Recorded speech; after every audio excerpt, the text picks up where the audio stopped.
కాలం పని ముఖ్యాంశాలు. ఒక పని పూర్తి చేసేందుకు కావలసిన వ్యక్తుల సంఖ్య ఆ పని పూర్తి చేసేందుకు పట్టే కాలానికి విలోమానుపాతంలో ఉంటుంది.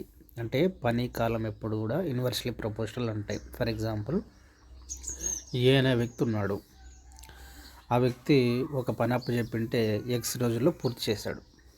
అయితే ఏ అనే వ్యక్తి ఒక పనిని ఎక్స్ రోజుల్లో పూర్తి చేస్తే అదే ఏ అనే వ్యక్తి ఒక రోజులో చేసిన పని ఎంత అంటే 1/x. ఎందుకు? ఎక్స్కి ఇన్వర్స్ ఏంది? 1/x. ఎక్స్కి ఇన్వర్స్ 1/x. 1/xకి ఇన్వర్స్ ఏంది? ఎక్స్. సో ఇక్కడ ఏ అనే వ్యక్తి ఒక పనిని అప్పచెప్పింటే ఆయన ఎక్స్ రోజుల్లో పూర్తి చేస్తాడు. అంటే ఎక్స్ డేస్ పట్టింది ఆయనకి. అంటే టైం ఎంత అన్నప్పుడు ఎక్స్ డేస్కి ఇన్వర్స్ ఏమి? టైం. డేస్కి ఇన్వర్స్ ఏమి? పని. అంటే ఒక రోజులో పని ఎంత అంటే 1/x. అదే వ్యక్తి ఒక రోజులో పని చేసి ఒక రోజులో నేను ఎంత పని చేసినాను, 1/x పాటు నేను పని చేసినాను. అయితే నాకు మొత్తం ఎన్ని రోజులు పడుతుందంటే ఎక్స్ డేస్ పడుతుంది. ఎక్స్ డేస్ పడుతుంది టైం. నెక్స్ట్ మనకు కాలం పని విలోమానుపాతంలో ఉంటాయి. సో ఏ అనే వ్యక్తి 8 రోజులు చేసినాడు, బి అనే వ్యక్తి 6 రోజుల్లో చేసినాడు. వాళ్ళ ఇద్దరి మధ్య వర్క్లు ఎలా ఉంటాయి?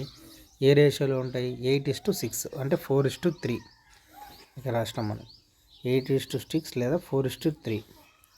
అయితే మరి వాళ్ళ యొక్క కాల పరిమితి టైం పీరియడ్ ఎలా ఉంటుందంటే ఇన్వర్స్ 3:4గా గుర్తించవచ్చు.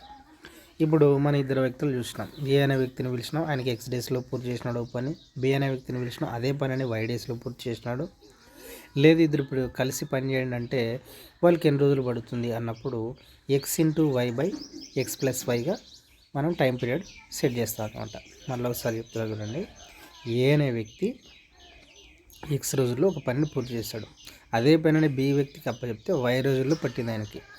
ఇద్దరికి కలిపి పని చేస్తే ఎంత టైం పడుతుందంటే x/y/x+y. లేదు ఇంకొక సందర్భం ఏంటంటే ఏ మరియు బీలు ఇద్దరు కలిపి పని చేయండి అంటే వాళ్ళు ఎక్స్ రోజుల్లో పూర్తి చేసినారు. అదే ఏ అనే వ్యక్తిని సింపుల్గా మనం సపరేట్గా పని చేయమని చెప్తే ఆయనకి వై రోజులు పట్టింది టైం.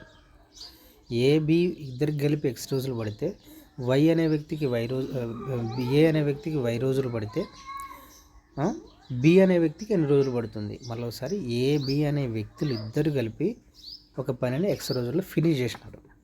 ఇంకా లేదు సపరేట్ బొమ్మని ఏ అనే వ్యక్తిని ఒక పనిని అప్పచెప్తే ఆయన వై రోజుల్లో పూర్తి చేసినాడు. ఇప్పుడు ఏమంటున్నాడు అంటే ప్రశ్న, బి అనే వ్యక్తికి సపరేట్గా పంపిస్తే అదే పనిని ఎన్ని రోజుల్లో చేయగలడు అని డేటా పరంగా క్యాలిక్యులేట్ చేస్తే x/y/x-y అనే ఫార్ములాని ఉపయోగిస్తామన్నమాట.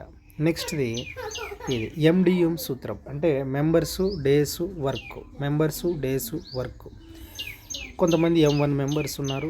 M1 మెంబర్స్ W1 వర్క్ని D1 డేస్లో పూర్తి చేస్తే ఇంకొక అలాంటి సేమ్ టైప్ ఆఫ్ వర్క్ని M2 మెంబర్స్ D2 డేస్లో W2 ఫినిష్ చేస్తే వర్క్ని మనం ఎలా రాసుకుంటామంటే M1 D1/W1 equal to M2 D2/W2. M1 D1/W1 is equal to M2 D2/W2. మనం ఏం చేస్తాం? ఈ W1 opposite W1 W2 opposite పంపిస్తే M1 D1 D2 is equal to M2 D2 W1 అవుతాయి. This is the formulas. Thanks for watching.